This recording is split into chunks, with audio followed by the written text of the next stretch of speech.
Okay, next thing we're going to talk about is all of the design flaws. And keep in mind, some of these things are just our opinions. And I'm gonna kind of note more or less what is an opinionated thing. But once again, this is ordered from least to most severe. So the the something that I would consider a small design flaw, but it was still a flaw, but it was not a really big deal. I'm going to talk Hmm. about that first. The biggest thing that was just unacceptable, that is the last thing that I'm going to talk about. And again, opinionated. So the first thing I've got on my list is that the underground tram on Tau Volantis was completely useless. Um, That I I think that was pretty much just a co-op mission thing, but we encountered that tram like at least four twice. times, five times. I, No, every I mission we encountered the tram. Every mission in was it Tal every mission? I don't. Okay, Well, I I mean, don't like know about towards the every end. mission. Well, like towards the end, we would always, for some reason, go back to that tram in a different spot, like in the supply depot or in Yeah, the yeah, that's true. whatever other places. That's true. I don't. I want to say that we encountered that tram at least 3 times. I'm pretty confident Yeah. saying that we encountered it at least 3 times, and every single one of those times that we got in that tram, it didn't let us go anywhere. It said the location was locked. So, I mean, I don't know. I don't know if that's borderline buggy or I don't know. That just seems like a design thing to me. And again, it's not a really big deal because you never really had to travel to other locations. But it was a kind of a thing I noticed. Really, if you think about it, that whole tram wasn't even it was It it didn't it even might have as to well be have been a there. map. Yeah, no, it didn't even have to be there. It could have just been just an empty wall there. No, no. Like I mean, like you could have had a map, and you're like, you are here, and that's all it could have been, and that would have been better rather than, yeah, oh, maybe I can use this tram later. No. yeah.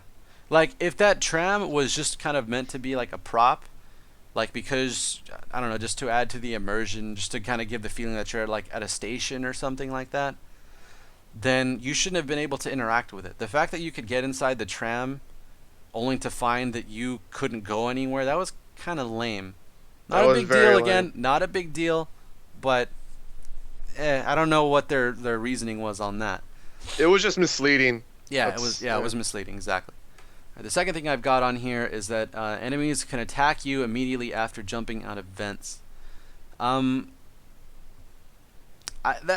that's really not a big deal either. Which is why it's the second thing on the list. This actually got us killed only one time, I think. Really? Huh. Yeah, it was after we that room where I died in, where I clipped through the elevator and I just died. Oh. After that, like Oh yeah, that's we were right. running through the hallway, running through a hallway, and then one of those exploding Yeah. dudes, he like jumped from a ceiling vent in between us, and I used my stasis pretty quick, but that kind of ties into something that I'm going to talk about a little later. But yeah, because it jumped out and it was literally between the two of us, it just slammed its little exploding thing down and it killed us both. Yeah. And we had to do that room again, where we had to like survive Yeah. this attack of necromorphs. So that was a cheap fucking death. That was lame. Like I don't know if Dead Space 3 has like a hardcore option or not. I would imagine that it does. Wait, Dead Space what? 2, you know how in Dead Hardcore. Space Yeah, 2 there's a hardcore mode. Yeah. there is? If you die Okay. once, you're just GG. Yeah, like in Dead Space 2, the hardcore mode was that you could save only like 2 or 3 times throughout the entire game. And I'm just saying, like, if I were playing Dead Space 3 on hardcore mode and I got killed like that, I would be pissed off. Yeah. So that's why I'm not playing Dead Space 3 on hardcore mode. That's one of the minor reasons why I'm not playing Dead Space 3 on hardcore mode, I should say. But yeah, again, not a major thing, but it was a thing, so it's there. Just annoying. Also. Yeah, yeah. The third thing I have on the list is that attacking animations take too long, and what I mean by that is that like, um, when you get attacked by a necromorph and you fight it off, like you mash the button and then you go into an animation where you like pull the necromorph off you and you just beat the shit out of it with your gun or something. That animation just takes a little bit too long. Um, I'm pretty sure you're invincible when you're in that animation. You are. I Both of think you are. I But think you are. like the necromorph, why is it invincible? Why Yeah, can't I just shoot it off of you? that's another thing I wanted to talk about later. But Oh, really? I didn't see it. Oh, yeah, whoops. yeah. But yeah, that animation just takes a little bit too long. Yeah, not a big deal, not a major thing, but would have been a little better, I think, if that animation were a little bit quicker. Um, the fourth thing I have on my list is redundant story explanations. Not to say that the story Oh, was explained very, very well, but a lot of times, like, I found that we had encountered a cutscene and they explained a thing to us, and then immediately after that, we found like an audio log or something like that, or a text log that explained the exact same thing. It basically just reworded the cutscene that we had just come out of, and that happened hmm more often in text logs actually. And that was yeah, that not a major thing really, but it was kind of really like that audio log that we don't need this information thrown at us twice immediately, like, you know, one after another hmm like that. But that's you could you could argue it two ways. You could argue it the way you did, but there's also well, it was already kind of there before the cutscene took place. Like it's an immersion thingy. Yeah, yeah. Like, Like it's kind of annoying though to read it. Like really, this is the same thing I just read though. yeah, you That's could pretty argue, you annoying. could definitely argue that. I definitely see that. Like, it makes sense that, well, actually it doesn't really make sense for there just to be a bunch of audio and text logs to be laying around everywhere. That's kind of a weird thing if you think about it, Yeah, that's true. but you know, it that there For them are, just to be there. yeah, like the audio logs were there. Somebody put them there a long time ago, and whoever put them there didn't know that you were just about to be explained this thing by this Yeah. character who just walked into the room and said something. I get that, but like, people designed this game. Somebody placed that audio log object there, and you know, you could have placed any number of other things there to increase immersion in the game. Is my Yeah, my thought process on that. that's true. So yeah, number five on my list of design flaws is that this didn't happen often, which is, you know, why it's kind of high on the list. Is that it's hard to see the button prompt during some QuickTime events. Like, sometimes the screen was shaking a lot, and like, if the video game is going to give you like a second or 2 seconds to react to something, like, the game had better, You like, need to see that yeah, easily. the game had better clearly tell you what you need to do. Like, you shouldn't be trying to like, fucking decipher what button it's trying to Yeah. get you to press because the screen is shaking so much. Like, Well, really, there was only one button. Well, for me, anyways, that I had to press in a yeah, QuickTime event. I think that only But happened still, to us like twice throughout the whole game, so it's not a major thing. But it's like, annoying though when it's like, ugh. you know, I You're like get, watching the cutscene and then screen shaking and then you die because, oh, there was a button prompt here that looks very similar to the rest of the screen while it's shaking. Great. you know, they also, you know, a lot of the time that button prompt was like near the very bottom of the screen, which is really not where people's eyes are when you're watching a cutscene. You're Yeah. kind of looking at most likely the middle or wherever. Like in that The one cutscene with where the we, fan, that was in the bottom right corner. uh huh, yeah, and when you were watching that cutscene with Ellie, this is what happened. She said, "Go, go, Isaac, I love you," and then like maybe half a second after she got done saying "I love you," we died because you didn't immediately press the button like as she was saying "I love you." Oh yeah. So like, we're Yeah. like, everybody else would just be looking at Ellie, watching the cutscene happen, and then that the game throws a QuickTime event at the very bottom of the screen. Like, you're like, what the fuck? And then you only have like a second to react. That's kind of bullshit. It is. Yeah. That was not a good thing. Like, it would have been. Maybe people like it because it's like, oh, quick, you gotta be fast and stuff like that. But I don't like it. I don't like QuickTime events in That general. I I'm not a huge fan of QuickTime events, but I get the idea behind them. Like, um, Like they don't use it enough, so the point where like, okay, there's probably going to be a QuickTime event here. and they don't use it like it's in this weird middle zone where you're not sure when they're going to use it at all. Yeah. Like, because Resident Evil 4 had a lot of quick time events, so you were pretty much always on guard for that. So it was Yeah, never that's really true. a big problem with that. But you know what? The main difference between this game's QuickTime events and Resident Evil 4's was that in Resident Evil 4, it actually showed you a big fucking button prompt like in the center Yeah, of the that's screen. true. Like you couldn't miss that. Like, Yeah. you had to be blind not to see that. Like when I played it on the GameCube, it was like press the A button or something, and the A is this big fucking green button that's just appearing on your screen. In Dead Space 3, I get that the button prompt was on your rig, and that's on the back of the character, and sometimes the character is shaking, but really it would have been. This is a terrible alternative, mind you, but this would have been better than what Dead Space 3 did if they had just put a big fucking giant button in the center of the screen, because at least then you would know what the game wants you to do. At Yeah. least then you have some chance of surviving this. That's all. That's a terrible thing, by the way. No game should ever fucking do that. Never do that. But that's better. At least the player knows what to do, as opposed to just being like, "Oh, what? What's this thing on the bottom right? Oh, I'm dead. Oh shit. I can't Yeah. see it because the character's shaking right now. Fuck." So yeah, that's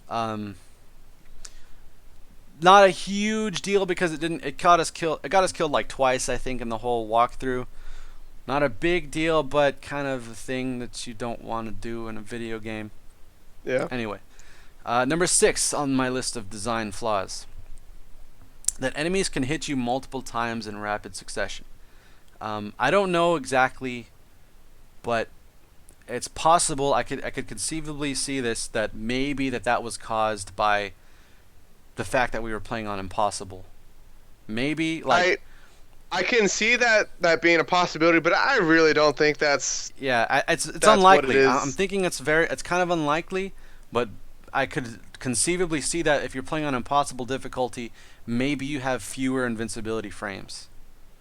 I could I don't think they would go that far. I really don't After either. I played through this game, I don't think that's the thing. But I yeah, really- that could be though. I really don't think so either. Like mostly the thing when you play on a harder difficulty, you take more damage, you find fewer resources, you find fewer ammo or something like that. Like that's kind of the way that video games handle multiple difficulty settings. I really wish they would just have the AI better though. I mean, so many games all the games just do enemies are either bullet sponges or you get less stuff.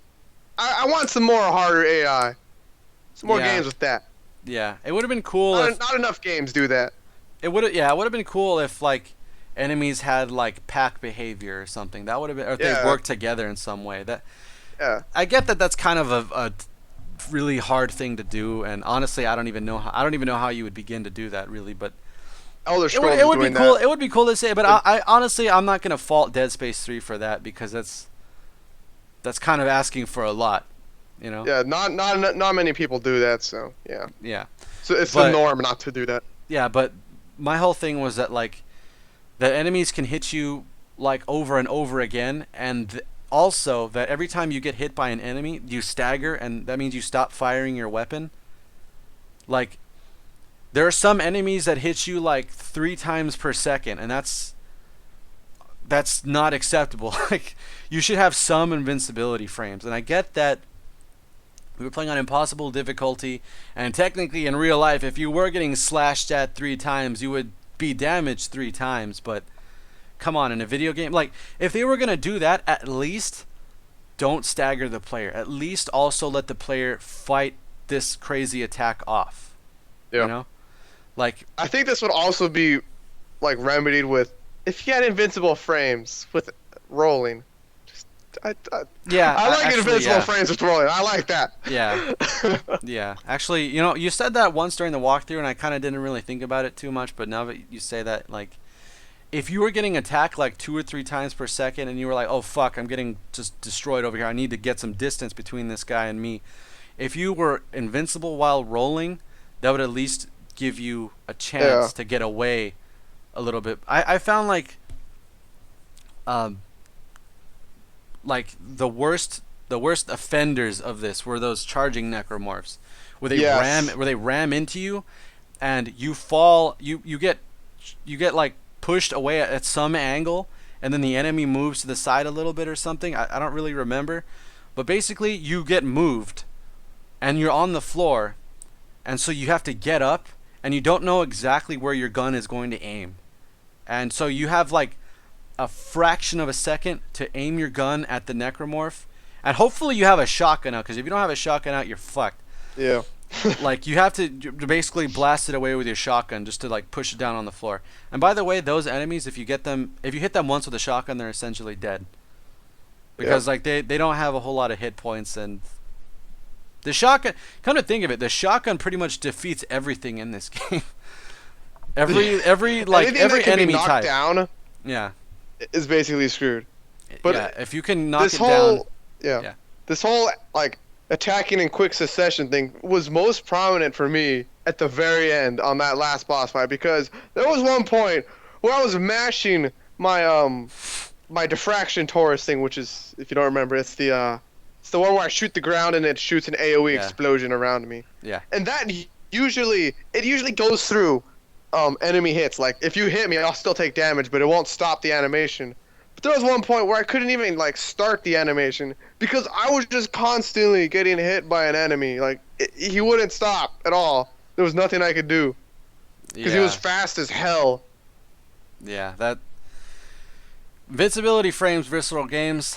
They're good. Learn from Dark Souls. They're kind of a necessary thing. Kind of necessary. But again, I said this in the beginning when we started talking about this point. I don't know for sure if this was caused by the fact that we were playing on impossible difficulty. It's conceivable. I would say unlikely, but it could be a thing. I don't know. Yeah. Okay, anyway, moving on to the next one. Next point. Number 7 on this list of design flaws. That you can't damage enemies that are attacking your partner. Every other co-op game I can think of would allow you to do that. And really, it doesn't make any sense at all for, if you think about it, your partner is being attacked by a necromorph, he's being slashed up.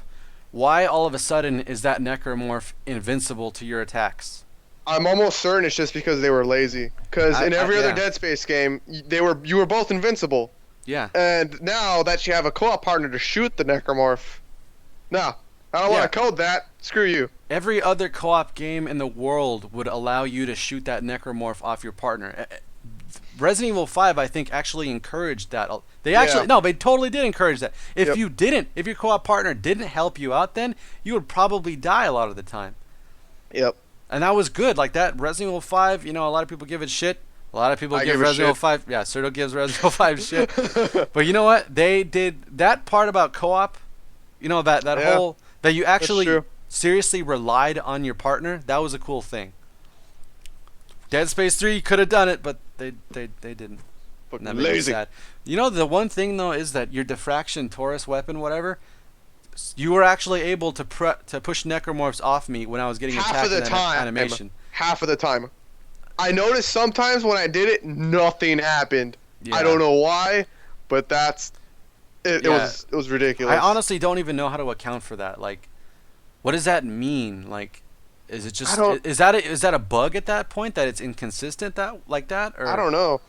I don't know if it's supposed to not work or like if I'm supposed to be able to shoot them off you or if I'm supposed to not. Yeah, like if you're supposed to be able to shoot enemies off of your partner, then that was a major bug because that never worked for us. I would say more often than not, though, I was not able to shoot them off you, though. That's... If you weren't able to shoot enemies off, or if you were, I should say, not meant to be able to shoot enemies off your partner, then the fact that you could sometimes, I would say that's a bug. Yeah. I mean, if the game was designed that way and you could basically do something that you weren't intended to be able to do, then I would say that's a bug. But anyway, yeah, you should come on, just allow fucking promote co-op. Promote co-ops. Co-op is good. Embrace it. Anyway, because that was number 7. Number 8 I have on my list is that stasis was only about half as useful as it was in previous games. What I mean by that is that I noticed that stasis could stack. Like when you shoot an enemy with stasis one time, it seems like it only reduces its damage by like maybe 25%. If you Wait, it shoot them, reduces damage? or I mean, not damage, speed. Oh, Their movement speed. okay. My bad. It seemed like it reduced their speed by like 25%, for example. I don't know what the exact number is, but if you shot them again with stasis while they were already stasis, it seemed like that really, like, almost brought them to a stop. I Which is never what noticed that. Huh. Yeah, I didn't notice it until like really late in the game, but that's when I started using stasis like a lot more, I think. Well, not a lot more, just that's when I started noticing stasis is not as shitty as I thought it was. And then super stasis is a pile of crap. Like I didn't there use was super one stasis time a whole lot. there was one time in the last area, the very last boss area. I should have been recording this. I saw an enemy that was blue that was moving at normal speed. And That might have been my stasis. I don't. yeah, I'm sure I it don't was know. your stasis because I didn't use stasis. Mhm. But it looked like, because you know how super stasis looks different than normal stasis. Yeah, it's got like a lighter blue outline Yeah, around them. it was super stasis. It was not even normal stasis, and it was moving. I should have been recording this, but it was ridiculous. Yeah, so stasis definitely not as useful as it was in Dead Space 1 and 2. Definitely not. And that made me sad. And I put that above all of the other things, meaning that I would say that is a more severe design flaw, because stasis is kind of a thing that you start with and you have throughout the entire game. So Yeah, throughout the entire series. It Yeah. was it was not really a linchpin, but it was a pretty major thing in the series. Yeah, like in Dead Space 1, you didn't start out with the kinesis module. You kind of get that in like chapter 2 or 3 or something. Yeah. But in Dead Space 3, it was like stressed that you should be using stasis. This is the thing that we're giving to you, Isaac and Carver. Use the shit out of this thing. But it didn't even work that well. So, the fuck. Yeah.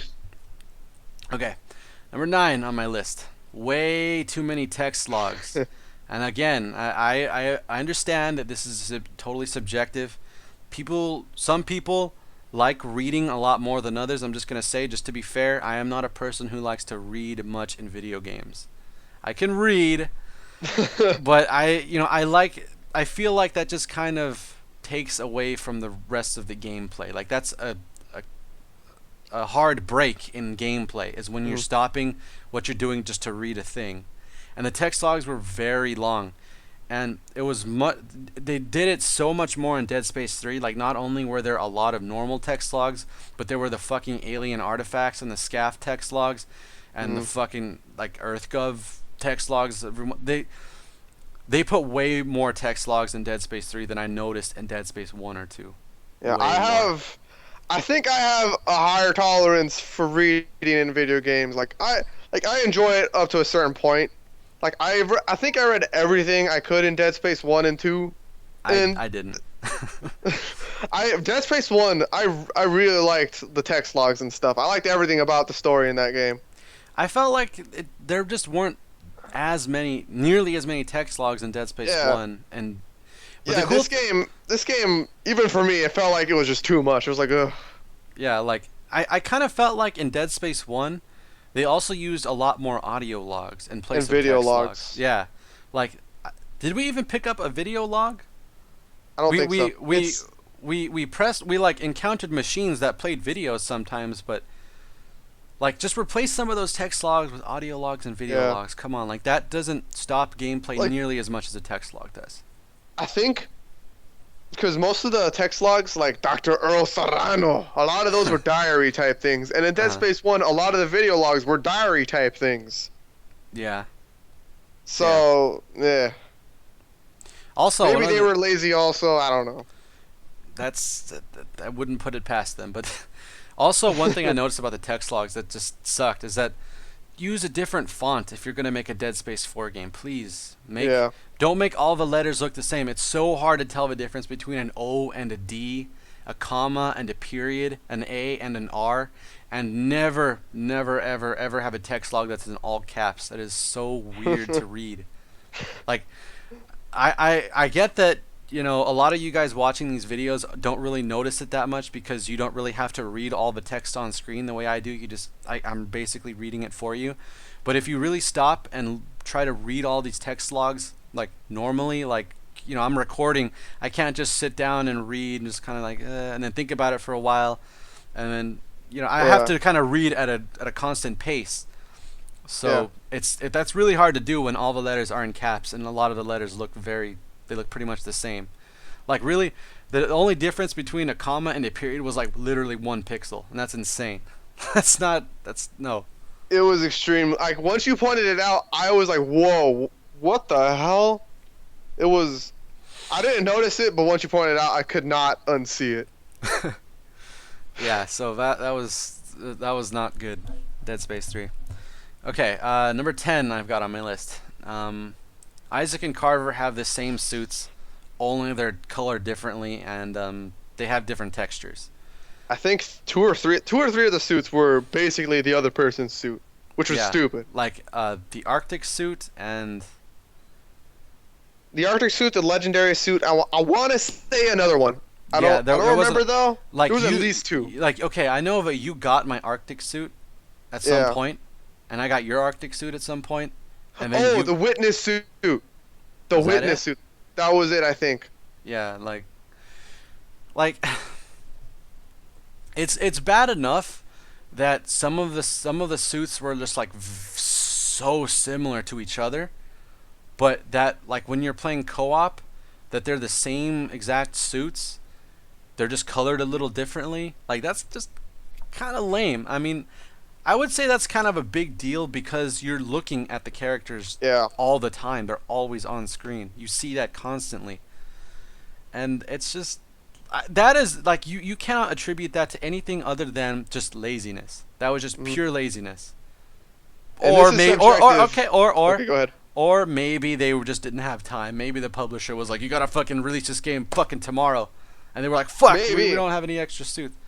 Maybe. I don't know. I can't fault Visceral Games for that if that's really what happened, but I expected more than that. Someone fucked up. Yeah, like that. Either EA or Visceral. Yeah. No. And this is also subjective, but the suits sucked for Isaac. They were just bad. Yeah. They were just so bad. I definitely thought Carver definitely got the better end of the stick. Yeah, Carver had at least two good suits. Isaac had the Arctic suit was all right, I guess, because of the mask. That was the best part of the suit, the mask. That you didn't see fucking Isaac's lips, his sexy soft Basically. lips. Yeah, that's. I did not like the suits for Isaac at all. Yeah, like, and I bring that up because at the end of Dead Space 2, you get an awesome fucking like military type suit. That was awesome. Which is actually kind of strange because like before that game was released, pretty much everybody already saw Isaac in that suit, and they give it to you at like the end of the game almost. Really? I don't remember I that. think so. I really think so. I barely remember the suit you're talking about, but It was like the military type whatever suit. It might have just been called the military suit. I don't know, but like, even a lot of the suits in Dead Space 2 weren't that great. Like there was. Do you remember the vintage suit or whatever? I thought that kind of looked. vaguely. It was like the Dead Space 1 suit, except it was fat and it looked like Oh, it looked like a space suit, like a big puffy fat space suit. It just didn't Yeah. look good. Like I wasn't into it. I wasn't into it. Like, yeah, whatever. I also like Oh that. god, that looks horrible. I just googled it. Looks so bad. I don't want to wear it. Like I was a fan though that the suits in Dead Space 2 actually gave you a little bit of a perk. Like, I Yeah. think the military suit boosted damage, and I think the vintage suit like made it easier for you to find Dude, more credits. Military or suit looks something. so badass. Yeah, The standard Dead Space 2 suit was awesome too. yeah. There was also one DLC suit in Dead Space 2 that just looked fucking amazing. It was I honestly don't know what it's called. It might have. I don't know if it came with the Severed DLC. I don't know. No, I got it because I pre-ordered the game. I remember, and it was called like the hacker suit or something like that. But it looked so cool. Like fucking, I wore that so much when I was playing Dead Space 2. But yeah, anyway, our point is the suits in Dead Space 3 kind of suck, and yeah, they're the same whether you're Kaizik or Arver, Kaizik or Arver. Yeah. All Oh, right. actually, that covers point number 11 also, the suits are kind of lame, which is totally subjective. You might like them. This is fine. But we personally didn't really like them so much.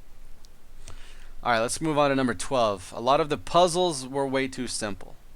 Puzzles in quotes, mind you. The puzzles they barely qualified as puzzles. Like near the end of the game, basically we just had to like it showed us 3 symbols and we had to like press up and down on the D-pad to make those symbols appear on the screen and then press the A button. When they were just like right in front of your face too. And oh my god, why did they utilize the warrior in the final? We found that in the fucking optional mission, and I have it right here. I wrote it down. I actually watched those videos again as I was editing them, and I redrew them on my fucking notepad, thinking, okay, maybe there's gonna be a point later on where we're gonna be able to input these and get some cool items or something. But no, warrior, final, and sacrifice. I think. If you don't know what they are, they're basically like we could input them into a translator, but there was never a time or a place to do that. Yeah, it basically just wanted to tell you how to fucking say 3 words in necromorph language. Yeah, basically. Like, why am I I'm not interested in that. Like, let me do something with this information that you're giving me. Come on. Yeah, that was a lot of the, you know what, that puzzle that kept on coming up throughout the entire game where we had to like press the A button on a lit up node thing. Yeah. That wasn't a puzzle. That was a puzzle. That was I think technically that qualifies as a puzzle, but that is the most simple, stupid type of puzzle. Like it wasn't fun. Yeah. It wasn't even challenging. It was just like, I don't want like super hard puzzles, but I mean just something a little bit. Like, you know what? Most of the puzzles that I had trouble with were ones that I didn't know what was going on because there was no explanation. Yeah. And you know what? In Dead Space 1, I don't know if you remember this, but there was one puzzle. I don't remember it that clearly, but it involved a very big satellite dish and I think power sources or something, and you had to like power the satellite dish or something. I vaguely remember that. I don't really remember what it was, but that puzzle that took me a while to do. That was an awesome puzzle, and even something like you know what, like that. There was one puzzle in Dead Space 2 that I thought was like that was a cool, legitimate puzzle. The electrical one. Yeah, the electrical one. We had to turn those things to make the power. Voltage, I guess. right? Yeah, the volt. Actually, that one was a good puzzle too. Wait, the voltage. I thought what? Okay, you're talking about like near the end of the game, right? Like near the middle and the end of the game where we had to like balance the voltage between the 2 sides. That one was a legitimate puzzle, but I'm talking about like earlier than that, like not long after we got to Tal Volantis, where we had to like rotate the circles. Oh, those. And make the sides match and make the current go even all around. then, the first time I saw, I'm like, what am I doing? Yeah, but you know what? That was okay. That wasn't bad. Yeah, that was all right after I figured out what was happening. Yeah, like that wasn't. That was okay. That was a good puzzle. That was thumbs up to Visceral Games for that puzzle. But I mean, they just had so little variety though. Yeah. Like they had like 3 or 4 puzzles that they used for the entire game. Yeah. Like seriously, come on.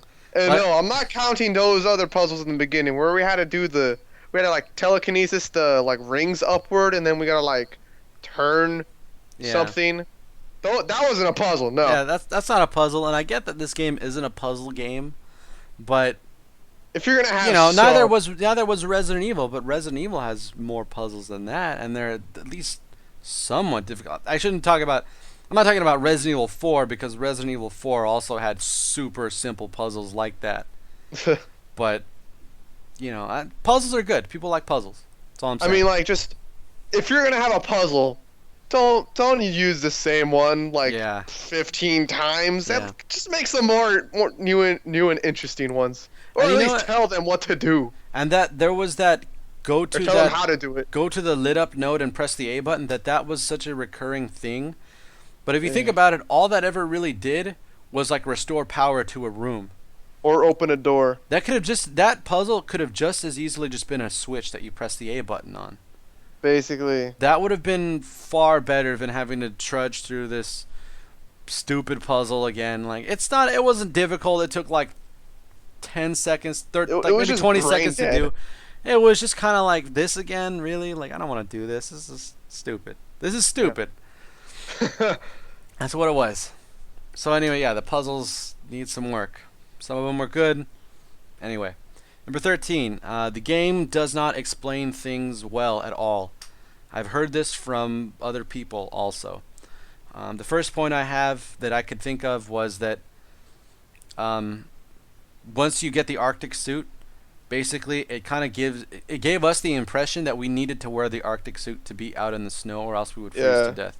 Because we didn't have the Arctic suit, and we were freezing to death out in the snow. Then we got the Arctic suit, and then we weren't freezing out in the snow. Plus, we also read like a text log or two that basically emphasized the importance of the Arctic suit. And It then was one dude never, like died in front of us because he didn't have it on. yeah. I mean, it didn't. It. I get. I'm gonna say that it's cool that you didn't have to wear the Arctic suit all the time, but it was lame that they didn't explain that you didn't have to wear the Arctic suit all Yeah. the time. They kind of misled you to believe you got to wear the Arctic suit or else you're gonna freeze to death. It would have been. I wouldn't have, thought like the immersion was totally lost if they had just a little text box just appeared. Arctic something system applied to all suits or Yeah. something. I don't know. That would have been fine. That would have been all right.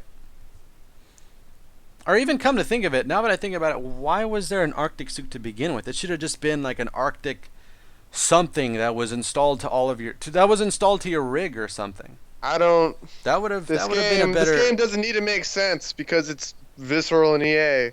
I mean, I'm not like hating on that there was an Arctic suit. I'm just saying that probably would have worked out a little bit better. Like there might have well just been a rig upgrade that would have worked better. Yeah, yeah.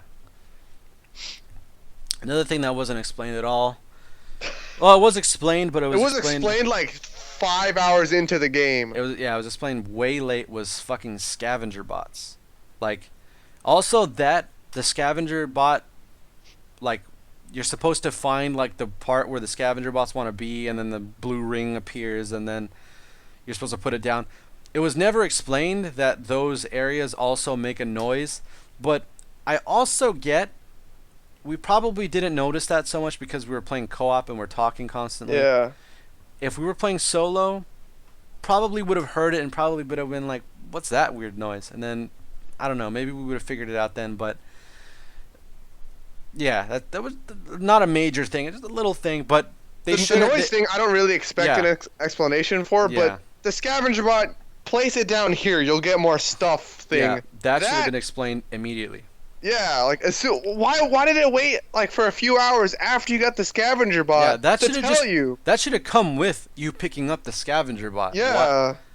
Actually, come to think of it, it was also kind of like really random, wasn't it? That all of a sudden it's just gonna give you this tip on how to use a scavenger bot. Like, Yeah. I remember thinking we were in like an elevator or something. yeah, Like near an elevator. yeah, that was a very odd choice. I don't know what that was about, but that wasn't good. Third thing Next that thing. wasn't the third thing that was not explained well was I didn't see this puzzle, but apparently there was some really bullshit puzzle that wasn't explained that Serto did, and I'm calling it the make two things fit together puzzle. That's basically what it was. What it was you had two objects and you had to turn them like in a certain way so that you like press the button and they like come together, and then it was when we were It was in part it was 7. a garbage dump. Yeah, it was like garbage dump or something like that. We had to like make room for garbage. But yeah, like you had to do that like 7 times, I think. And the first time I encountered it, there were no buttons at all to tell you what to do.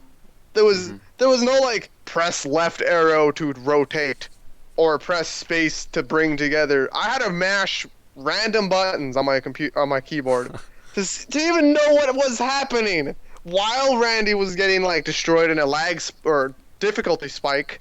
Yeah. It was not, and I couldn't get out of that puzzle too, which was something inconsistent. Almost all the other puzzles you can get out of it immediately. Like you can Yeah. start it, get out of it. That also But this raises one, no. It also raises a couple other issues. Like that I had to fight off all of those necromorphs alone at that early point in the game when all I have is a plasma cutter and a shitty little like submachine gun weapon.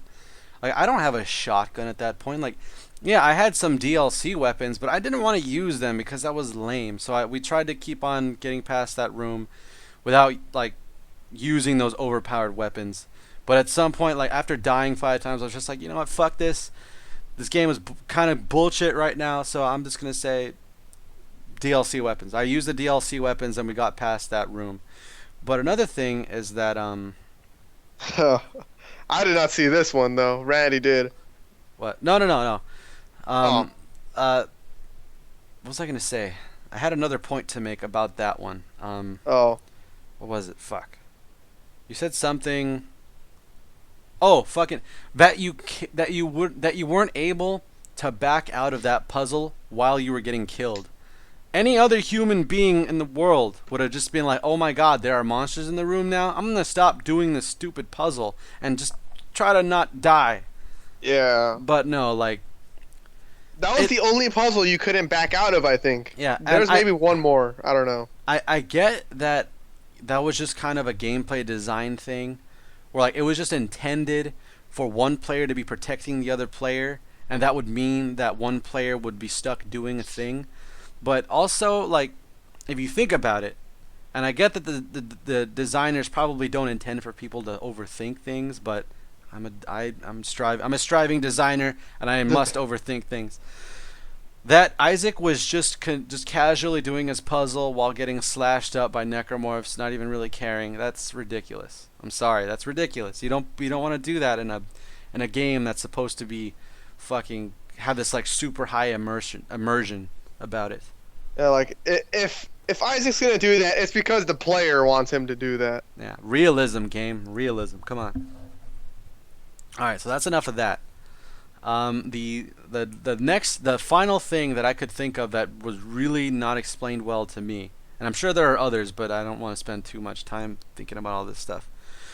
Was I think it was part 29 and 30.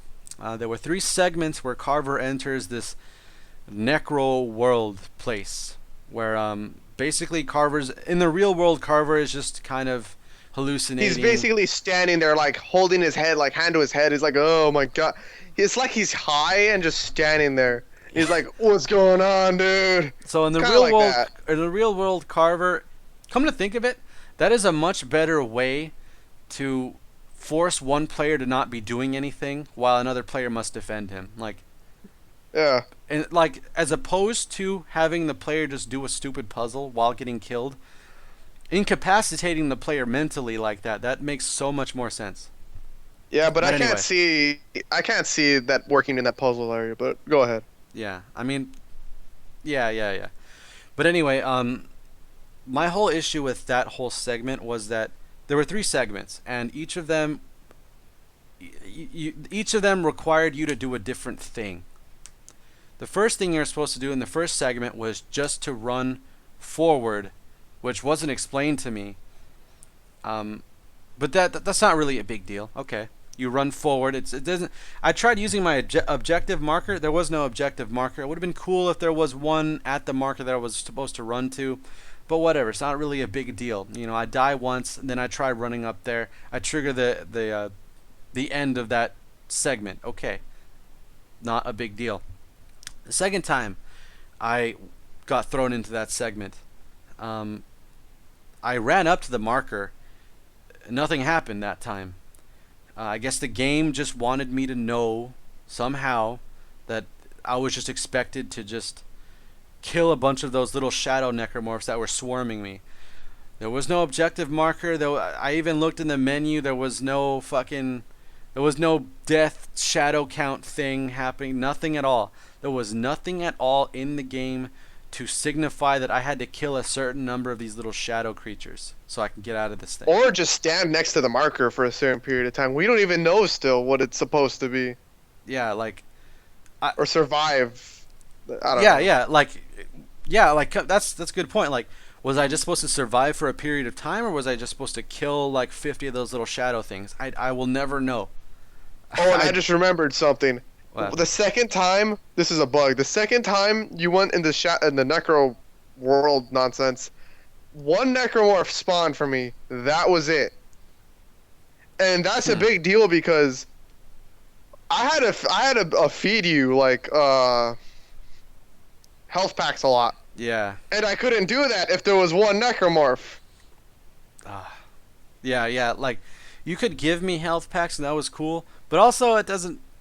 Yeah, that also Well, doesn't make sense, really. it doesn't make sense only because essentially there are two carvers right now. Yeah, But I get that I was hallucination carver. I wasn't the actual carver. I was the carver within carver's mind. So in that sense, if you give me an item, it makes sense that hallucination carver can now use the item. Vaguely, it makes sense. But yeah. Anyway, the second time I was supposed to just kill a bunch of those shadow things. I'm assuming, and then it just triggered, and I was able to just leave the fucking that whole yeah. area. The third time though, that was the insane one. Like, I ran up to the marker, and first of all, running up to the marker, for whatever reason, only sometimes causes all of the shadow enemies to not run at you and attack you.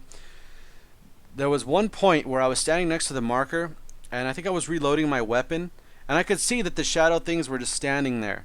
All I was doing was reloading, which I've done plenty of times, and then all of a sudden, out of nowhere, for no reason at all, I didn't even move, all the shadow things just started rushing at me. For no What the reason. hell? That was crazy. I showed that in the video. I think it's part 30. But yeah, Wow. but the as bad as that was, the biggest fucking thing that pissed me off, and we actually had to Google this to find this out. Like, I wouldn't have thought to do this on my own. And you were supposed to destroy the marker. You're supposed to shoot the marker this time. Again, nothing at all in the game pointed me to do that. Nothing at all even told me that I could damage the marker. It was just there. So, what the fuck? Ugh, Yeah, that's when you have to resort to Google to find out what to do in the game, that is sign of somebody fucked up hardcore in the game design. Somebody designed this one little piece horribly. That was Yep. bad. That was bad. That was bad. That was bad. But anyway, those are the four instances that I really felt like the game just didn't explain things well. Anyway, number 14. Number 14. Ellie is a whore. Subjective. This is subjective. Maybe you felt these she next two wasn't a whore. points. These 2 points are basically character flaws. Yeah, these are what I would these are my in my personal opinion what I would consider a character flaw. I don't think that the developers wanted to paint Ellie as a whore, but if you really stopped and thought about what she was doing, she was a total whore. She was totally stringing along the captain and Isaac. Like, she didn't really make it clear, hey, I'm with the captain now. What we had was done. Like, just stop. Just stop. Yeah. At least don't show like outrageous affection for one another in front of the captain, which they actually did once. It did? And they did. They were hugging each other and stuff like Oh. that once. And also the fact that once the captain died, that Ellie immediately ran straight to Isaac just shows like what a weak character Ellie is. Like, really? No, first she was pissed off at Isaac. Oh my god. First, she was mad. She blamed Isaac for shooting her fiance, was it? I don't know. For shooting her fiance who had threatened to kill Isaac. Who was literally like seconds away from killing Isaac. Isaac did it in total self-defense. She was mad. I get that she was like all emotional and stuff. It was heat of the moment. She was, it's hilarious because they brought up that the captain tried to kill them once. That was it. Then it was never mentioned again. Ellie never said anything. Isaac never said anything. He tried to kill me. Don't you see? He never said anything like that. yeah, Carver was the one who actually.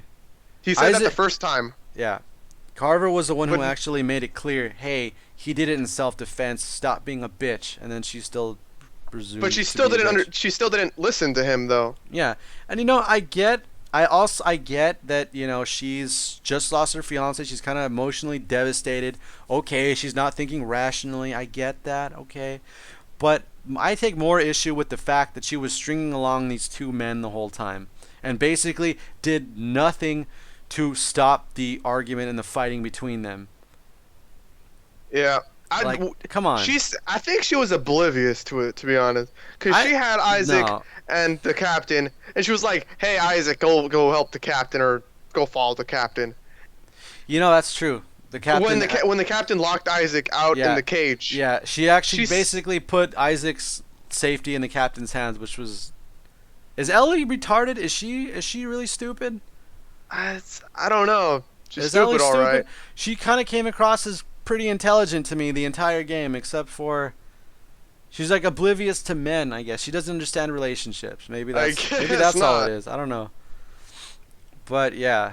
Um, so yeah, my personal opinion, and I'm totally saying this is completely subjective.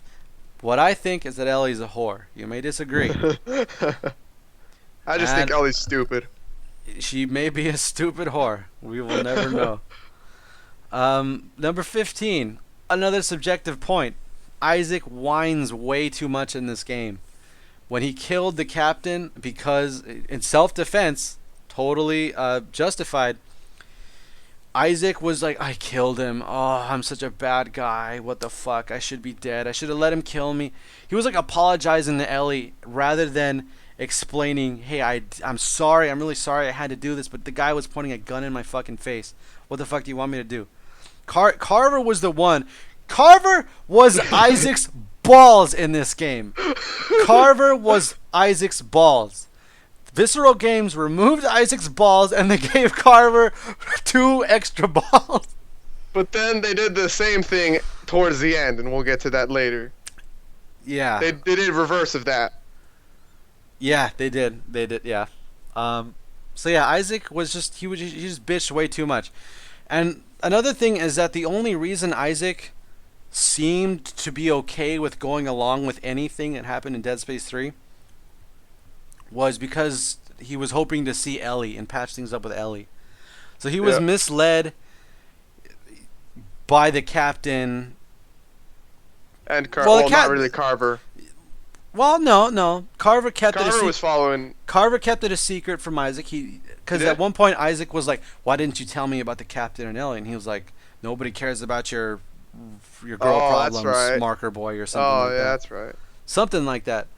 So, but I mean, like, the fact that Isaac is more motivated by getting back together with Ellie, you know, I get that he's in love with her, and that's a really powerful emotion. I get that. But the fact that he didn't really seem to give a shit about saving the universe, like, really? Well, I Really? mean, it makes sense because he was kind of used a lot of the first 2 games. Yeah. Come to think So of it, it yeah. was like, His whole first motivation for Dead Space 1 was to see Nicole again. Yeah. So, and Dead Space 2, what was it in Dead Space 2? I don't know, but it seemed like he was going through some crazy depression in Dead Space 3 because his apartment and stuff was all like crappy. Yeah. But you know what? Even though he turned out to be such a bitch in Dead Space 3, I never got that feeling in Dead Space 1 or 2. And I get Yeah, me there neither. was no dialogue for Isaac to speak in Dead Space 1, which, by the way, I'm a huge fan of that. Silent protagonists, they're awesome. Mm-hmm. It's so hard to fuck up a silent protagonist. Fucking Link is like the coolest character in the universe because he doesn't talk. If they ever make Link talk, like throughout the whole game, I will just stop. I will burn all of my Zelda games.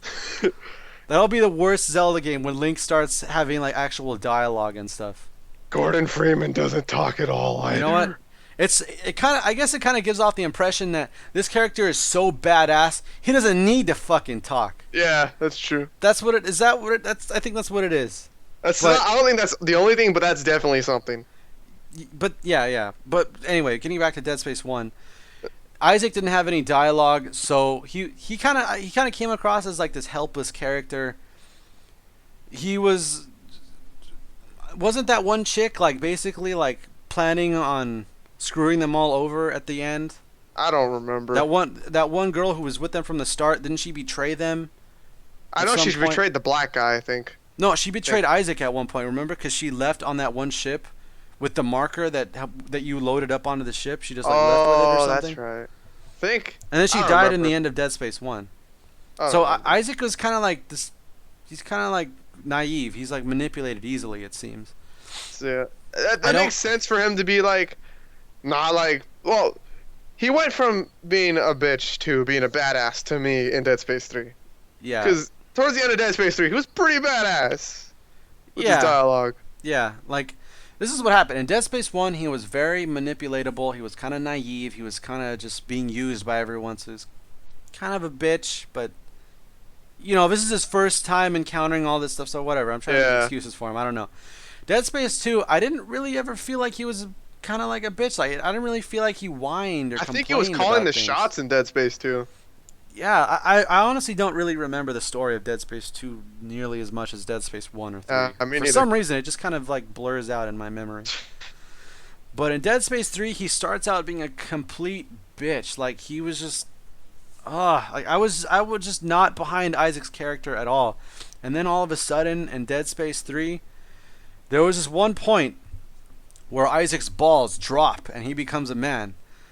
Like, literally, like, in just like like a matter of seconds, Isaac goes from being, oh no, I'm so sad, to being... Basically, what happened was Carver was like, we're gonna fucking do this and nothing is gonna stop us. And Isaac was like, oh, I'm so sad. And then all of a sudden he turns around and he's like, hey Carver, we're gonna fucking do this and nothing is gonna stop us. And Carver's like, all right, yeah, okay. That was like the absolute pivotal point of Isaac's character, and it happened so fast. It was just awkward. Yeah. It was weird. Okay, I think we've talked enough about Isaac being a bitch, but I think that's an established thing.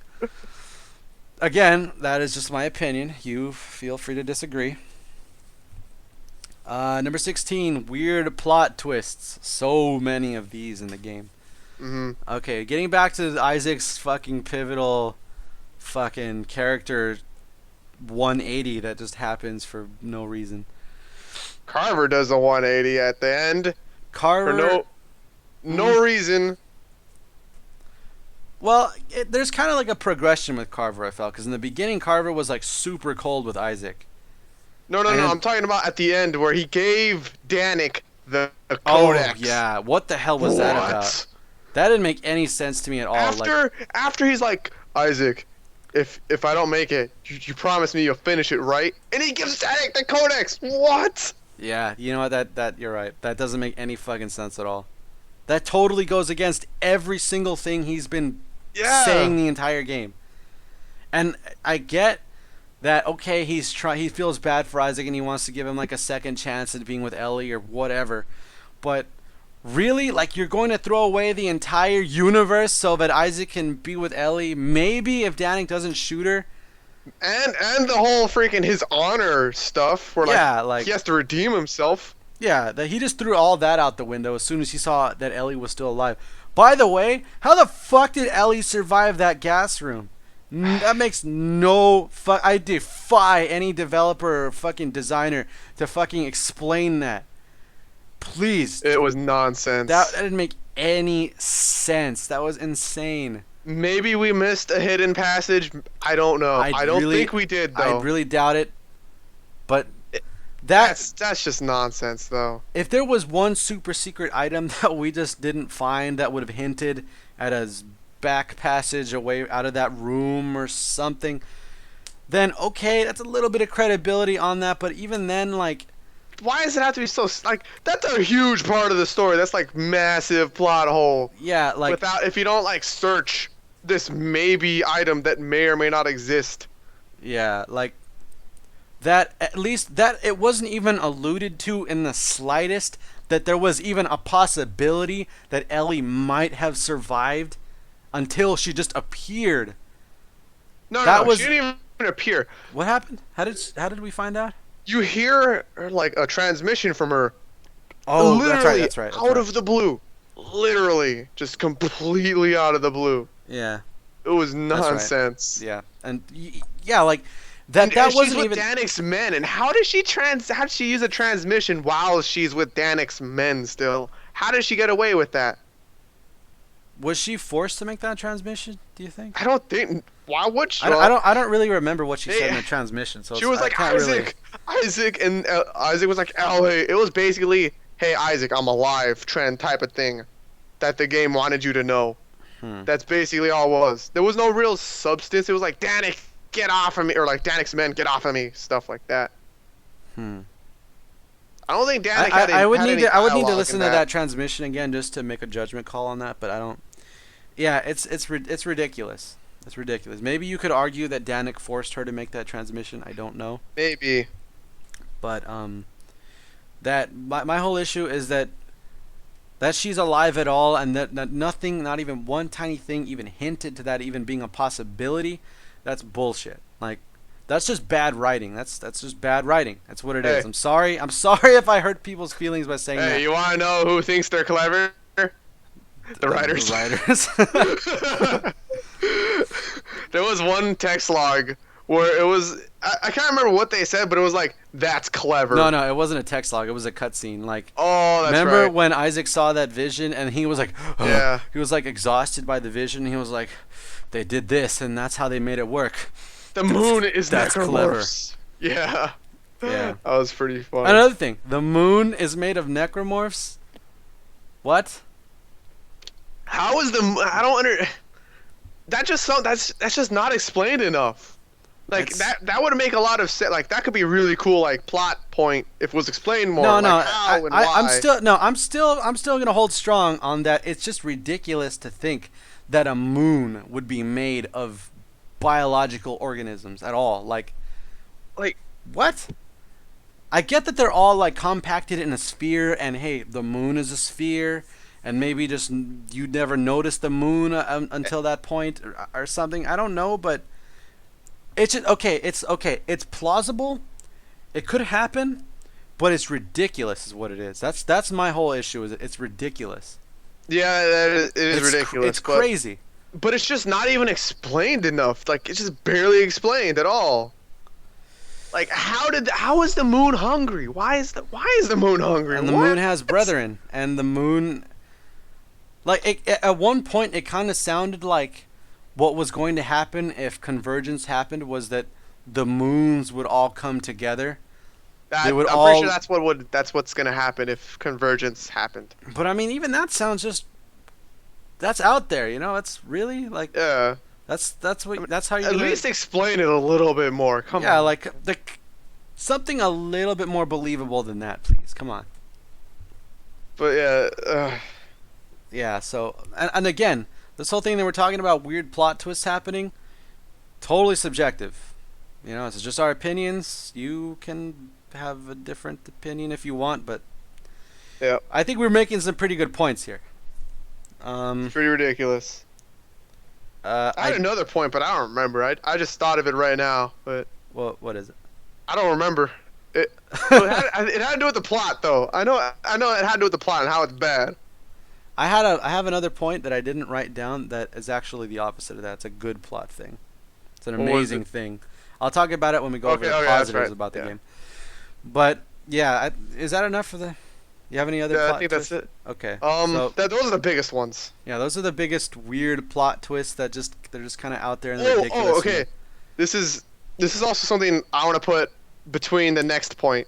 Okay. But yeah, this is my next point. This is number 17 for me. Mm-hmm. You know how much they stressed hallucinations in the game? Yeah. Yeah. You want to know how many hallucinations Isaac had? 1. Yeah, maybe two. Yeah, I actually put that in the positives, but I only put it in the positives because there are hallucination segments.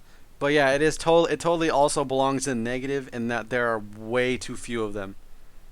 There's one I remember, and the only thing it showed you was flashes of marker images. That's all it was, and it was while we were in that we went inside the necromorph with the cage, mm-hmm. and it showed flashing images of the marker, or some stuff like that. That was maybe one other instance, but oh my god, really? There's like 2 instances of hallucinations for Isaac? Yeah. The main character? Yeah. What we're saying here is that the hallucination segments are awesome, and they need to be way more of them. There are far too few of them. We like those. Those are amazing. Why and they weren't there? Stressed it a lot in the pre-release stuff. Yeah, they did. Like, they totally stressed that. Isaac and Carver are totally going to have different hallucinations, and depending on which character you're playing, you're going to see different things in the game. But really what that boiled down to was that Carver winds up having way more hallucinations than Isaac, and the only difference is that Carver sees things that Isaac doesn't see. Yeah, It's not that Isaac also sees things that Carver doesn't see. Isaac is essentially sane the whole game, and Carver's the one who's freaking out. like seriously, come on, have Nicole there. Like have Dude, seriously, hallucination. Nicole should have totally made an appearance in Dead Space Yeah. 3. Yes. That would have been awesome. Yes. Like Nicole could have been like, Isaac, you still love her, but do you love me? Yeah, That would have been awesome. Yes, yes, yes. We should write Dead Space 4. No, but I'm saying, like, Isaac has a new love interest. Yeah, okay. But why not bring back Nicole and just have her, like, as a jealous fucking ex-girlfriend who's just crazy with rage, intent on killing Isaac, as she was in Dead Space 2? Ugh. Need more hallucinations. More hallucinations. We want them. We need them. Too bad there's not going to be any more because it's the trilogy. We don't know. Isaac's alive. That may have just been. That could either be. I'm almost certain they said it was a trilogy. I think I remember hearing that. Source. I think I remember hearing that too. I don't know, but the very end of Dead Space 3, Isaac turns out to be alive, and that could either be construed as there is a Dead Space 4 or there's a happy ending to Dead Space 3. Yeah. And maybe we can just assume that Isaac and Ellie get back together, and Ellie also stops being a whore all of a sudden. Well, there's only one man to be a whore with, so. Yeah, or else he's gonna get killed by Isaac. Alright, anyway, next anyway. point. Anyway, that was point 17.5, I guess. Yeah. No, that was 16.5. Yeah. Point 17, and again, these are progressively, in our opinion, these are design Getting flaws worse that are and getting worse. worse and worse, like more severe. Like this had a bigger impact. Yeah. 17, reused rooms. Mhm. The game was pretty long. It was like 22 hours or something. 25. 25 hours on impossible difficulty. But what sucks, what is like such a huge bummer about it, is the game reuses so many rooms. Like Mhm. almost every co-op.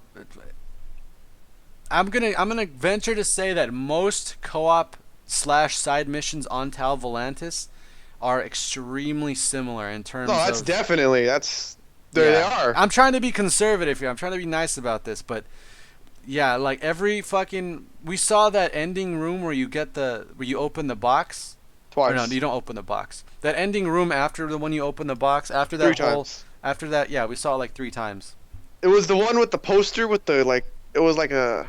Yeah, it was like this weird kind of. It kind of gave you this sense of communism or something. Yeah, communism poster. That's right. Yeah. It's. You know, I'm gonna say that. After that birthday mission, I Mhm. saw that same area 3 times at least. 3 more times. Yeah.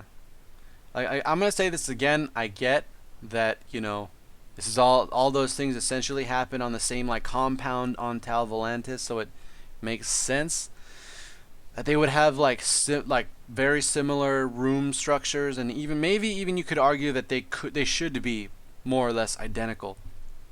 But even But, then, like seriously, if you're really gonna use that to argue why they're identical, like that's such a weak fucking. As a game designer, that's a very weak that's very weak reasoning. Like they have done more things to break immersion that make less sense than this. yeah. So Yeah. you can't. It's hard to argue immersion with this. Yeah, it really is. And also, like, it just. People don't want to revisit the same rooms over and over and over again. It's not fun. Yeah. That's not. I mean, like if you're going to do that, at least. You did that a lot. There was a lot of backtracking in Dead Space 1. But the cool thing about that was that they changed it up a little bit. They like, at one part, I think where you first fight the brute. Like you go through that room like a few times, but like at one point like the ship is attacked by like meteors or something, and like the hull is like cracked and stuff. But like it made more sense because you were actually going in the same room. It was the same exact room. It wasn't a Yeah. different room that also just happened to have an exactly identical layout. It was the same room. So I'm not opposed to backtracking. Backtracking is all right. But if you're going to make different areas, make them look different. Make them at least feel different. Like don't use the same things Yeah. over and over again. It gets stale and it gets boring and that's not you don't want people talking about your game using those words as we are.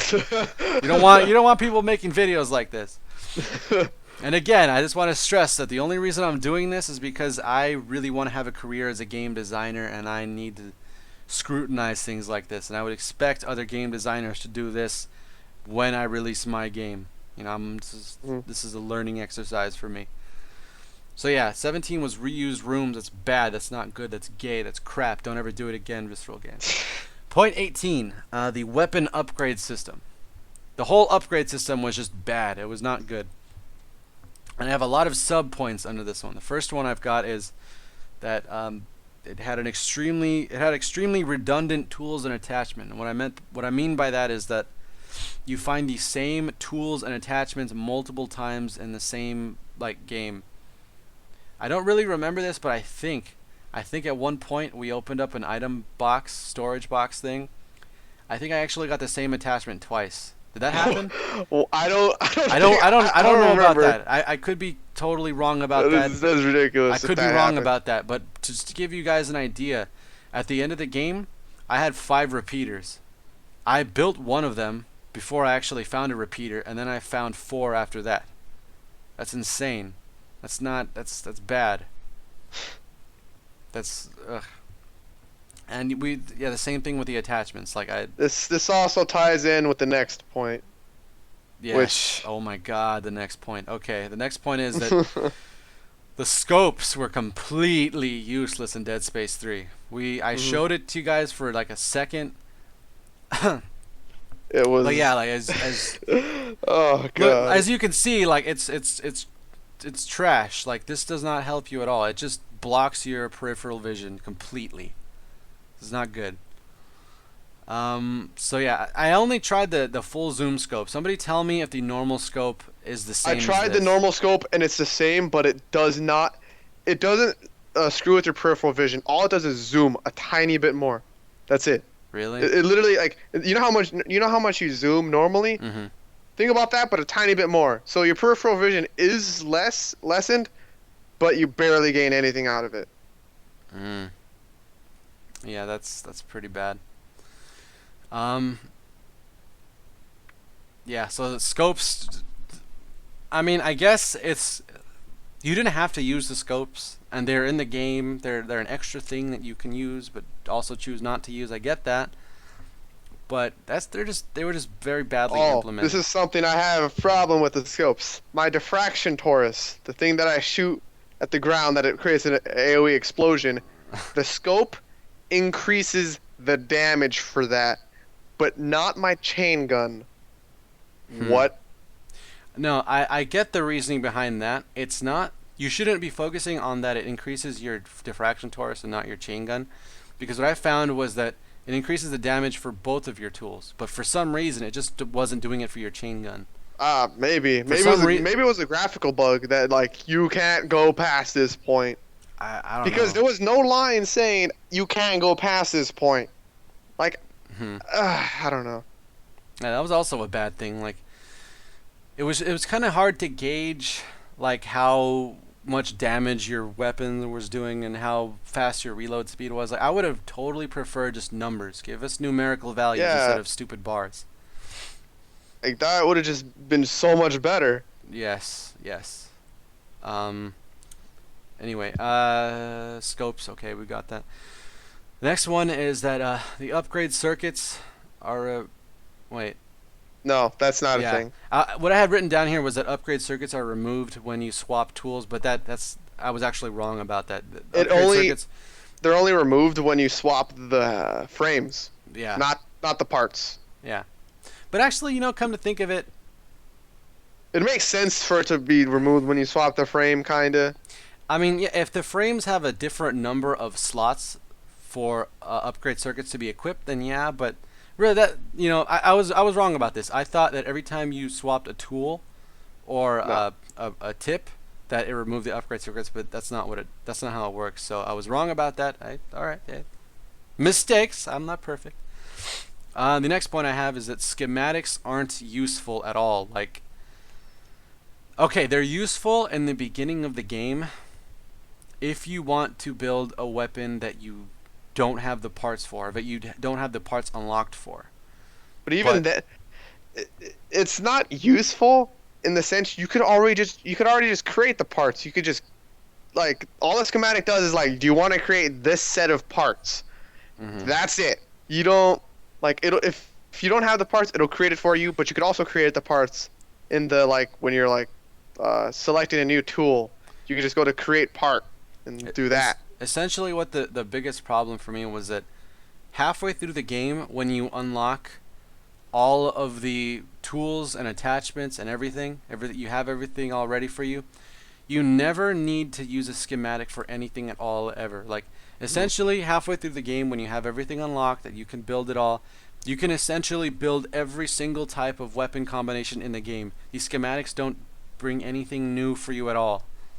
And And this come is to think of it, the descriptions in the schematics, they're very, very, very poorly written. Like they're very misleading. They they're make you think you're like, oh, dude, this gun is so cool. Like, dude, look at this. But you could already just make that yourself. Why do you? yeah. You don't need a schematic the for the it. hot death, the hot death. That sounds like a crazy weapon, but all it is a ripper and a pneumatic torch, and you found both of those things, both of those tools before you actually found the hot death schematic, and that Yeah. is essentially the whole issue with schematics. Like you don't need them. You don't need them at all. Nope. Don't buy them. They're They're trash. only good if you want to create a schematic for a gun you like, and then you're like, oh, I'm just gonna swap this gun up a little bit, see if it's good or not. If it's bad, you could always just go to the new schematic and then have Yeah, all but your even changes even there. then, that's almost more trouble than it's worth. Because how hard is it just to swap a tool and a tooltip? I don't know. It's really not that much. It doesn't save that much effort. I like the idea behind the schematics in Dead Space 1 and 2. Schematics were they're They were extremely, actual different guns and yeah stuff. yeah they were. Like the upgrade system just completely defeated the entire purpose of schematics. Yes, it did exactly. Schematics had a use in Dead Space 1 and 2. None at all, none whatsoever in Dead Space 3. They shouldn't have even been in the bench in Dead Space 3. There should have Yeah. even been no schematics at all. Anyway, the next point I've got about the weapon upgrade system is that there were very few new weapons. If you've played Dead Space 1 and 2 and you're familiar with all of those weapons, you'll notice that in Dead Space 3, there aren't really that many new weapons that we haven't already seen before. The one that comes to mind is the freezing flamethrower, the ice flamethrower. And Hmm. that wasn't even that useful, you said, right? It was garbage. They were both garbage. Yeah. And another one, maybe, no. See, even the Magnum, that was the rivet gun in Dead Space 2. The Yeah. compact Magnum. Like, we already had the Ripper, you can put an attachment on the Ripper to basically make it, like, fire out the saw, like, forever. But Yeah. that was already the alt fire for the Ripper in Dead Space 1 and 2. Um, Stuff like the the, diffraction torus for the gun I used. uh-huh. It was, I think, the plasma core. That's basically the alt fire for the pulse rifle, isn't it? I think that was the alt fire for... That might have been the contact beam. Because didn't the pulse fire like you crouch down, you shoot, you have your gun pointed up, and then you shoot in an area around you? Wasn't that it? Yeah, like in Dead Space 1, that's what it was. Like you crouch and you put your like gun on the ground pointed upwards, and then the Yeah. gun like fires like in a circle all around you, like, and it uses like a shitload of bullets. I don't think that actually was in Dead Space 3, but there was No, I mean actually that's basically the diffraction torus. no. though. There was actually a gun in Dead Space 2 that essentially did exactly Oh. what the diffraction torus did. I don't You remember pointed it at that. the ground, you shot the ground, and it hit. It might have been the alt fire on the force gun, maybe. I It don't was either remember the force that. gun or the contact beam. Was one of those. I never two. used either of those, so. I use the contact beam a lot. It's a But good gun. like the parts that are new, they're not really useful. Like the bouncing bolas is cool. Yeah, I that guess I think that was a new thing. that the arc the thing for the arc welder that like bounces to other enemies, that was completely useless because you had it took That a was while, it actually took a also second. from Dead Space 2, I think. Oh, it There took was a yeah, the while to arc welder. charge up, but it was so weak. It barely did anything. It didn't even stagger them. I remember the There arc was welder in Dead Space 2 being a little bit better, like because you yeah. could impale them. No, that was a javelin gun or something. And then the javelin gun chain, the minigun, that's new. But I mean, it's all it is just a minigun. That's not really anything The like minigun. really. The one I was using for like the entire game, the Well, telemetry that's spike. essentially just a pulse rifle. It's a machine gun. It's a standard machine gun. Yeah, basically, yeah. Yeah. So Really, the new stuff was, well, most of the new stuff came from the survey charge, which was the grenade launcher thing, right? yeah. There was a. Actually, Even no. then, that was Actually, more- no. There was a weapon in Dead Space 2. I think that allowed you to like shoot mines on walls. But even then, like the grenade launcher was more detrimental than it was worth, Yeah. because it kept killing you all the time. Yeah.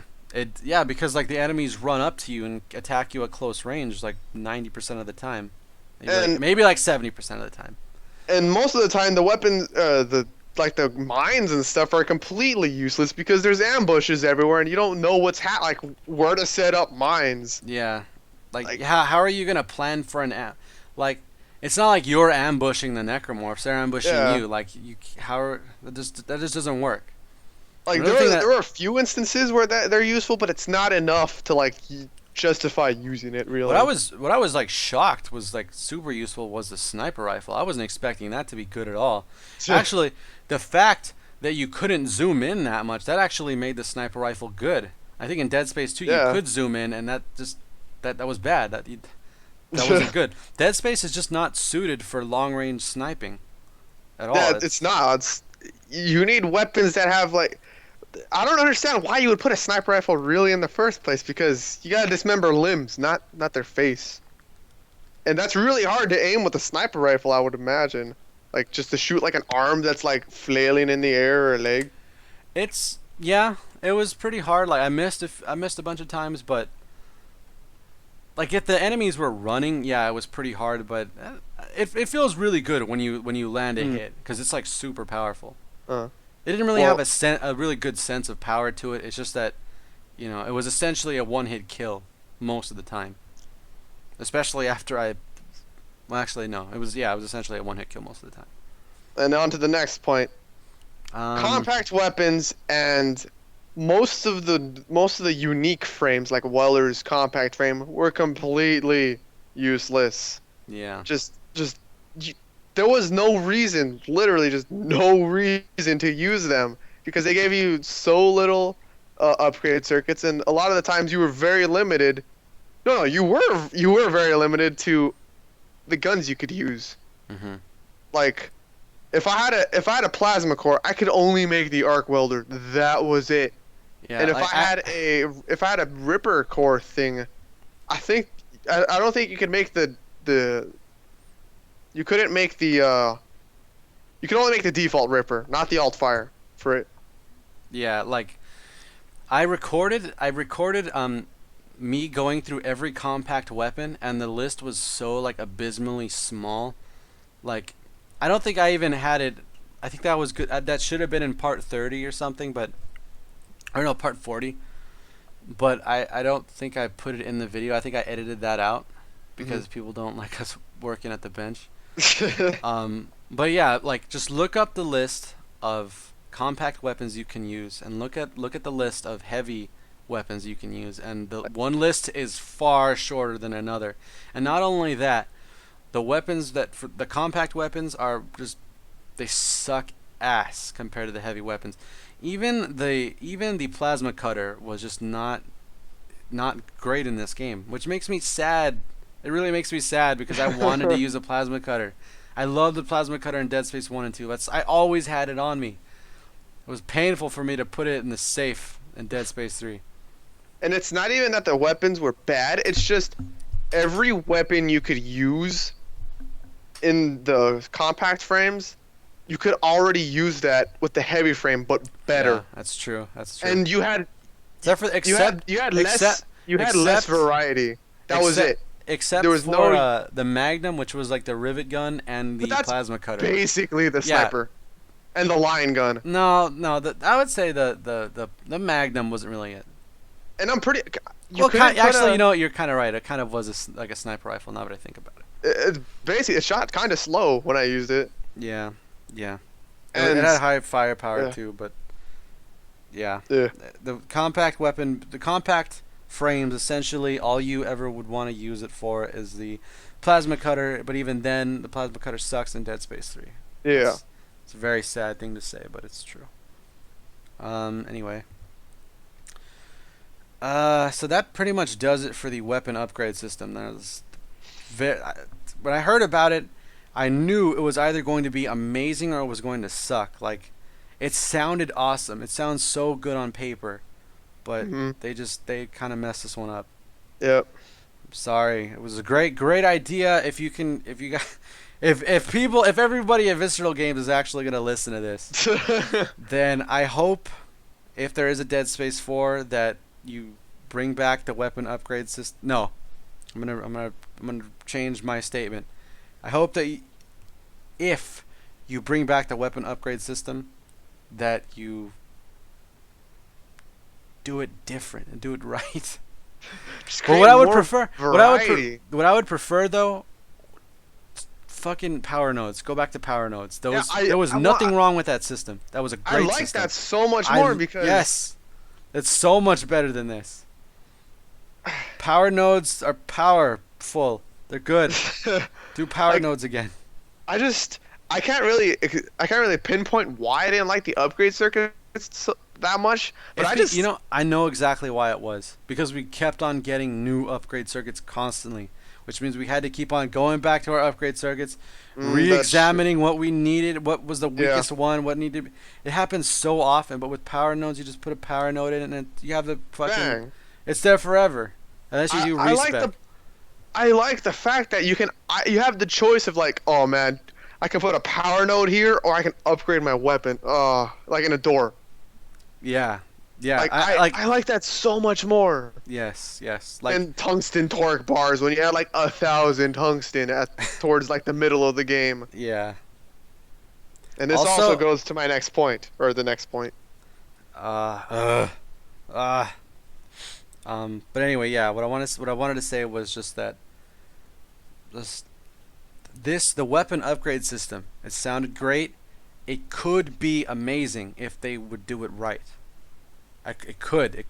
I'm not losing hope on that. I like the idea that I like customization. I like freedom to players. I love that. Mm-hmm. It could be amazing, but it wasn't this time. They fucked it up. It makes me sad. All right, point 19 out of 19 in this long list of design flaws. This is Out of 20. Is there 20? No, yeah. Oh, you added another. You don't remember what I put? Yeah. Yeah. Okay. This is my. This is point. Okay. This is point 20 out of 20 out of all the ones we talked about. Then. This is I'm point gonna 20. say this is about as bad as the next point, the difficulty curve. Oh wait. This is okay. Never mind. This is point. Or that's or not point that's 19. not on my list. But okay, let's talk Oh. about the difficulty curve. Difficulty curve is point 19. Oh my god, it was so bad. Like, do you remember how excited we were to get tungsten at the beginning? Yeah. Yeah. And then, as soon as you got the Tower of Atlantis, tungsten was everywhere. Or maybe it was just because we knew how to use the scavenger bots. I don't really know. I think it was partly because we knew exactly how to use the scavenger bots, and also that we got a lot of free tungsten from that DLC thing. Yeah, but it's just Yeah. there were just so many resources available. There were times. Towards at the end of the game, It was not balanced. It was not a balanced system. No, it was. There was no like real difficulty curve. Like it did not progressively go up. Yeah. For me, I think the hardest part of the game was the beginning overall. Besides Yeah, the it was. difficulty spikes, It was. that's nonsense. And that's And the pretty much. difficulty spikes. That's. What? I think though that the difficulty spikes, because they happen in the beginning of the game. If you think about it, we also had really shitty weapons at that point. So I think we could mostly attribute those difficulty spikes to the crappy weapons that we basically Maybe. had to use. Like I could have like okay, consider this. After I started using those DLC weapons, it was much easier for me to protect you in part I think 7 of our walkthrough. Yeah, that's Like true. so yeah, I mean yeah. I get that this game.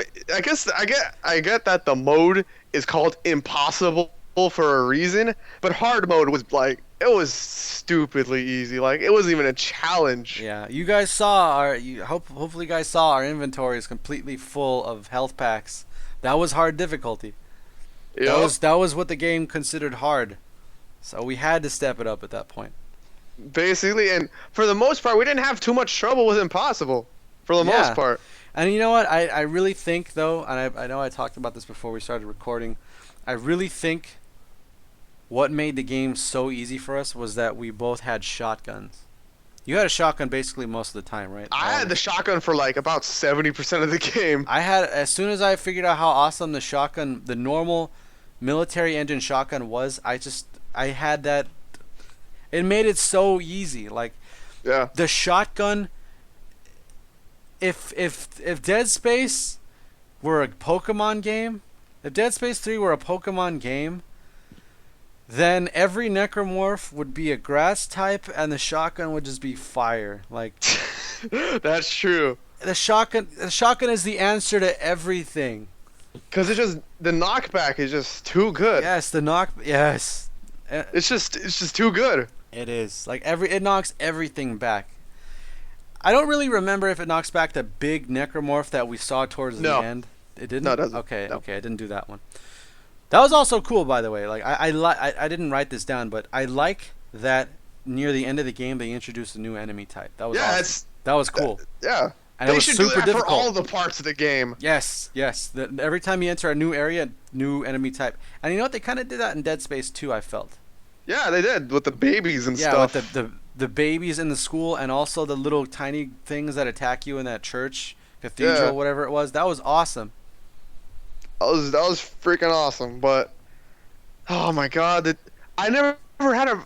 I like the difficulty curve for Dead Space 1 and 2. I never had a problem Yeah. with it, but this game, for all the reasons, I it think just stood out so much more. you know what I think I think the biggest reason why it was so easy for us was because it replaced currency, which was finite, with resources, which were potentially infinite.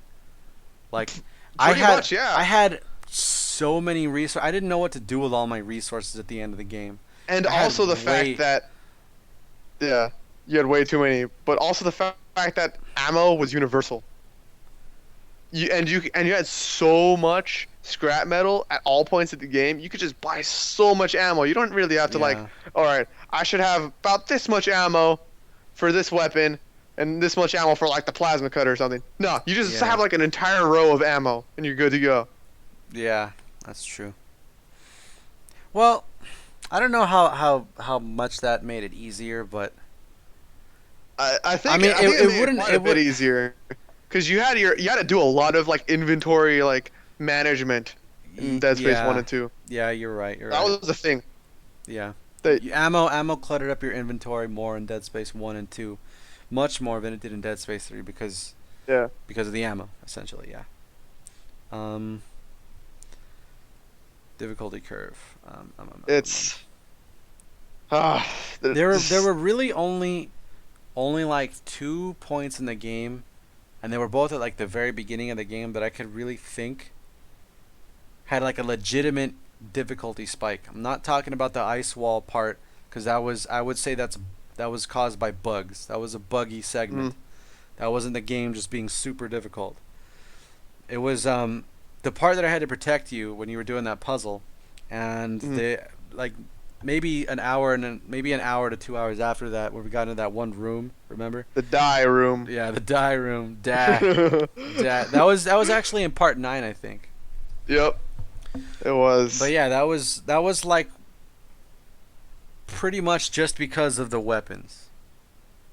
Pretty much like so much of this game and this isn't a point that I have written down here, but so much of this game is just you get into a room and you get ambushed, and then you leave the room, and then you go through like a hallway or two, and then you're in another big room, and then you get ambushed again. That was like the whole game almost. In Dead Space, like there really weren't that many zero gravity segments or airlocks. There should have been a lot more of that. Like, Yeah, that's true. there should have been way more of that. Like, there should be more, but at the same time, I really loved Dead Space 1's zero gravity and Dead Space 2's zero gravity segments. I don't know. Maybe it's because they had just enough. I don't know. Maybe. Which but I just loved them. which zero gravity system do you like better, Dead Space 1 or 2? I like 1's better. Where you know what? I think I have to agree. Walking on like a circular wall, that was awesome. That was amazing. I love that so much. That was epic. And there was a boss fight like that too. That was that was fun. That was cool. It wasn't that. Why wasn't that in Dead Space 3? What the fuck? I don't know. It should have been. They should have just combined them, to be honest. Dead Space 1 and 2. You could be able to like walk on the walls and stuff. That would be so cool. Instead of like designated platforms. No, you had to walk on designated platforms. Oh, there were like designated land and like launch platform. Yeah. Yeah, that would have been really cool. I could imagine that being like very hard to. That doesn't seem like very feasible. That seems like very, very hard to debug. I would imagine. Maybe. I don't know. Maybe if you aimed at the surface, you would I don't know. But that would be cool if they combined it. No, but I'm saying like it would be hard to like design a game. I was about to say it would be hard to design a game in which you were to actually be able to move along all surfaces at all times. That's funny. That's Arachnoid, guys. Buy it when it comes out. That's my game. Anyway, but yeah, true. That just seems like a very hard. I get why you weren't able to do it in Dead Space 2. I get that. Yeah. But, yeah. They just zero gravity was just not as good in this game for some reason. I would say it was pretty much as good as Dead Space 2's. It pretty much was identical to Dead Space 2 in terms of zero gravity. It was, but I mean like the segments where you used it. They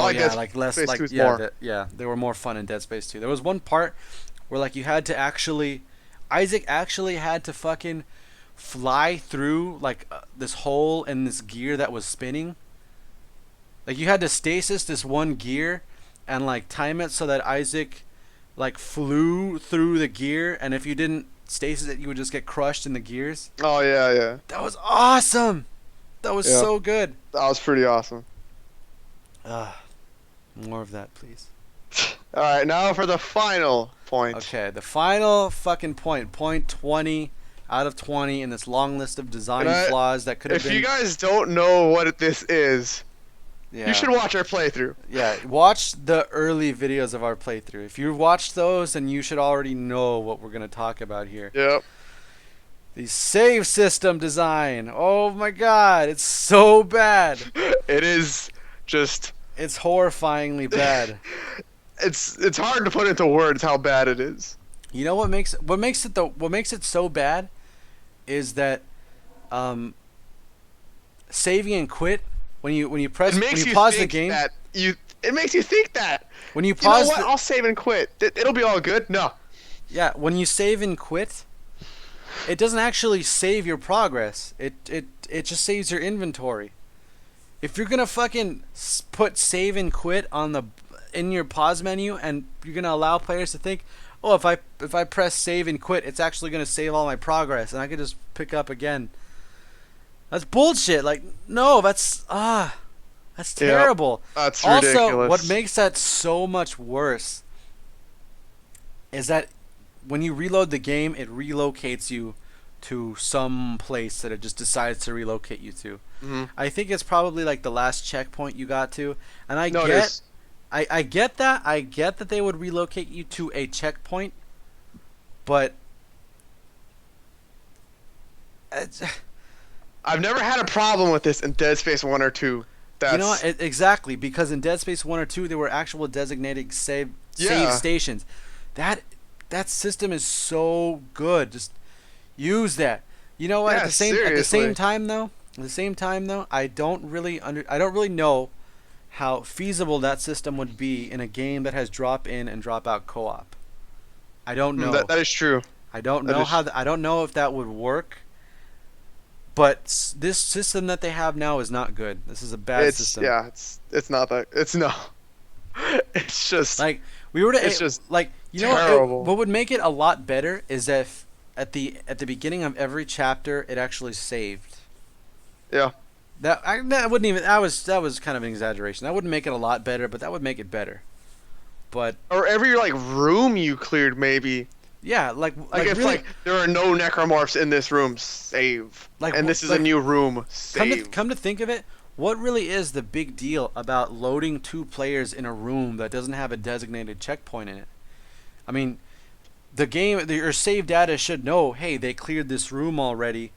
Let's just load them in this room at the center of this room or at some point in this room that was designated by the designers or something. Let's just load them here in the state in which they had saved the game in. Even then, it could just be like, hey, did the host beat this? Yeah. All right. Screw it. And come to think of it, I'm curious if you guys know about this. I want to know how how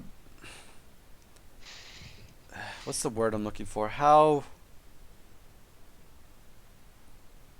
this whole drop in and drop out system. If you were close to the end of the game, could you join a player who was just at the beginning of the game? I don't know. Like how I don't know. like if you were at the middle of the game, could you join a player who was at the end of the game? No idea. I'm curious about how that works. I am too, actually. I'm curious That's a good question, though. I'm curious about whether or not it would allow that to happen. I mean, it would make sense for Maybe. actually no, it wouldn't even make sense for you to for you to even be able to somebody who was at the end of the game could join somebody who was at the start of the game. Yeah, the person at the end of the game already saw all the things, so nothing was being spoiled for him. But on the flip side, the person who is at the start of the game has some super overpowered partner now. Mhm. So how do they? I'm curious about what they do to mitigate that. I don't know. Hmm. Borderlands doesn't do anything to that for that, but that's really the only game that I've played with drop in and drop out that I know of how that works. Hmm. Actually, you know But this. I don't really know. I about this really game. I'm probably gonna do some research on this, because drop in and drop out co-op is something I'm very interested in. It's something Yeah. I would definitely like. I would definitely love to fucking make a game that had this, that had co-op. I'm a huge fan of co-op. I love co-op. Mm. Everybody needs to have co-op in their games. But yeah, like what made the whole save system design like so what pissed me off so much about it was that this system that they had designed actually prevented us from completing a co-op mission. It actually Yep. it That didn't was- even it didn't even just make us backtrack a whole lot. It actually locked us out of that fucking area. We couldn't finish it because of this system. Because we were foolish enough to think that when you press save and quit, it's going to save It the saves game. and quit. Yeah. Yeah, like and like the game doesn't let you go back. Really? Like That's God, that is that's just infuriating. nonsense. that's horrible. Ah. That is pretty nonsense. That's pretty much all I've got for design flaws, and what that Mhm. is that basically we first talked about bugs, and bugs were things that just didn't work correctly. Design flaws, how I'm defining that, is things that worked correctly but were just badly designed. Yeah. So we've just gone through that entire list. I probably could list a few other things, but I think 20 is enough. 20 things for me to bitch about is enough.